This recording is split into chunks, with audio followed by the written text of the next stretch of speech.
Well, good morning, and for our first reading of the new year, we turn to the book of Joel. Joel chapter 1 through to the second chapter and verse 17. Joel is very much a book of two halves, and we read the first half today. The first half gives us the situation, a plague of locusts, whether that's an invading army or a literal plague of locusts. You can make your own mind up. But the nation is being invaded. The enemies are triumphing. The harvest has failed. Everything is going wrong. And so what does Joel say is the answer? Call out to the Lord for deliverance. And sometimes there's nothing we can do in our lives. There's nothing we can do to change our situation. All we can do is cry out to the Lord that he will come and intervene on our behalf.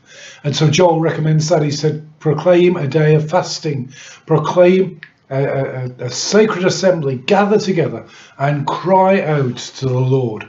And they again goes through all the things that have become the problem for the people of Israel, all the things that have come on them. And he says, again, call out to the Lord. But then he gives us a real clue to the way that God wants us to call out to. He says, rend your hearts and not your garments.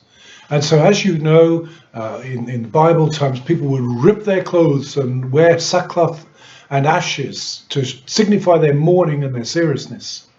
Joel said, don't let that become just a ceremonial thing, just something that you do. Instead, make sure that you're really crying out to the Lord. Don't ceremonially rip your garments. Rather, let your heart be broken for the disaster that's come upon Zion. Gather together and pray, but not just out of a ritual, not just because it's something to do, but because your heart is truly broken. When we come before the Lord, it's not enough to come in just a ritualistic way. It's not enough to come in a habitual way, but we must come before the Lord and express our genuine feelings and pour out our hearts before him. Rend your hearts and not your garments. Don't put on a show, but display to God your real emotions, your real sorrow for the state of our world and our nation.